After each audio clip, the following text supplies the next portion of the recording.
Welcome to Bengal food diaries channel. মালাই কাঁকরোল দেখতে যতটা সুন্দর, খেতে তার থেকে অনেক বেশি সুন্দর হবে। তার জন্য বাড়ির গাছ থেকে তাজা ফ্রেশ কাঁকরোল পেড়ে নিয়েছি।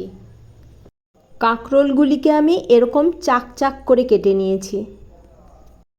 এই রান্নার জন্য আমার দরকার হবে অর্ধেকটা কচি দোমালা নারকেল। নারকেলের একটা স্মুথ পেস্ট বানিয়ে নিচ্ছি। কেটে রাখা কাঁকরোলের উপর দিয়ে দিচ্ছি পরিমাণ মতো হলুদ ও নুন। এবার মাখিয়ে নিচ্ছি। কড়াইয়ে পরিমাণ মতো সর্ষের তেল দিয়ে গরম হলে এক এক করে মাখানো কাঁকরোল দিয়ে দিচ্ছি।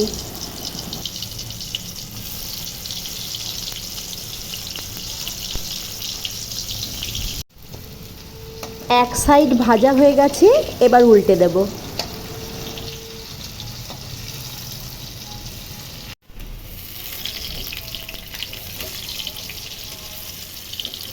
কাঁকরোল 80% মতো কুক করে নিয়ে ভাজা হয়ে গেছে, এখন তুলে নিতে হবে।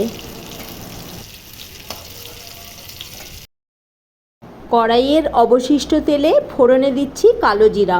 কয়েক সেকেন্ড পরে দিয়ে দেব টমেটো কুচি। সাথে নুন দিয়ে টমেটো মজিয়ে নিতে হবে। তারপর দিতে হবে হলুদ গুঁড়ো, কাঁচা লঙ্কা বাটা। এবার একসাথে কষে নিয়ে আগে থেকে যে নারকেলের পেস্ট বানিয়েছিলাম সেটা দিয়ে দেব।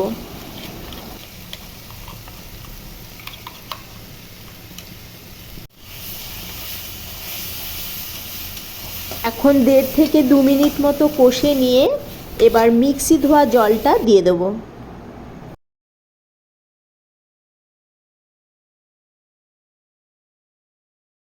গ্রেভি জাল হয়ে এসেছে, দিচ্ছি 1 টেবিল স্পুন সর্ষে বাটা। তারপর দিতে হবে ভেজে রাখা কাঁকরোল।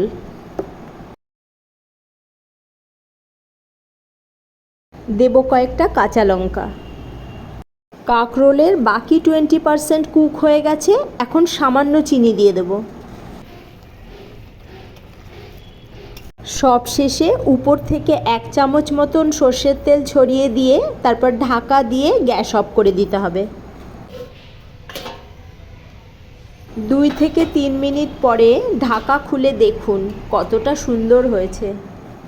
আমার মালাই কাঁকরোল রেসিপি ভালো লাগলে প্লিজ একটা লাইক করে দেবেন। চ্যানেলে নতুন বন্ধু হলে চ্যানেলটিকে সাবস্ক্রাইব করে পাশে থাকার অনুরোধ রইল।